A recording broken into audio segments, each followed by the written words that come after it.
Miongoni mwa vitu ambavyo sasa hivi vinasubiriwa kwa hamu kubwa zaidi zikiwa zimesalia siku chache tu ni bana kuisubiria hiyo tarehe 29. Watu wengi zaidi wanataka kufahamu kwamba itakuwa ni siku ya aina gani, lakini pia wengi wanatamani kufahamu au kuona kwamba itakuwa na itaenda vipi. Kama utakuwa unakumbuka vizuri, tarehe 29 Oktoba, kesho kutwa tu hapo, ni siku kadhaa tu chache tu zilizosalia, watu wataenda kwenye maamuzi ya sanduku la kupiga kura. Lakini watu wengi pia kama tunavyoona kwenye mitandao mbalimbali ya kijamii, kila mmoja akiwa anazungumza pia la kwake. Wengi wanadai au wanazungumza kwamba siku hiyo hawataenda kupiga kura, lakini wao wataingia barabarani kwa ajili ya kuandamana kudai katiba mpya, lakini pia kudai pia mchakato uweze kurudiwa mpya, kwa sababu wanadai kwamba mchakato huo sio mchakato ambao ni sahihi au ni mchakato ambao ni batili kwa mujibu wa watu mbalimbali ambavyo wanazungumza. Uchaguzi wa mwaka huu unaweza ukawa ni uchaguzi wa kihistoria ambao haujawahi kabisa kutokea. Pengine ukawa ndio uchaguzi wa mara kwanza unaingia hivyo nchini Tanzania. Kama utakuwa unafuatilia vizuri, nchi nyingi sana za Afrika zimekuwa, hata duniani huko kwenye mabara mengine kumekuwa na mabadiliko mengi sana. Baadhi ya vyama vingi vya siasa ambao vimetafuta uhuru na vimekomboa nchi zao,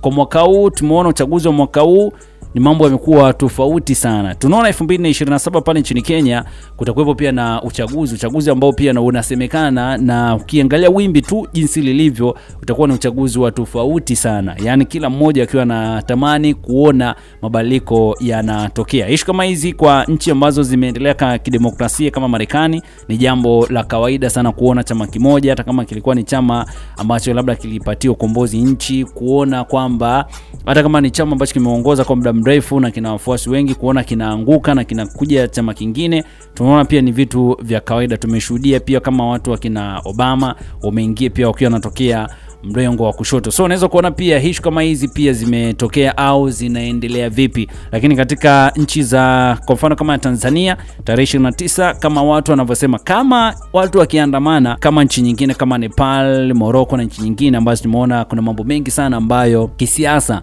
yamepata kutokea bana, tunaweza tukawa pia na taifa lenye sura nyingine ya tofauti na lile au lile taifa ambalo tumelizoea kwa muda mrefu zaidi. Tutakumbuka nchini Tanzania tangia mfumo wa vyama vingi 90 kitu umeanza mpaka leo ni chama kimoja tu cha siasa ambacho kinakuwa kimeongoza dola kwa muda mrefu sana. Je, swali linakuja, je, kwa tarehe 29 chama CCM wataendelea kubakia madarakani au ni chama gani hasa ambacho kitaibuka? Tukumbuka Chauma sasa hivi wamekuja na nguvu kubwa.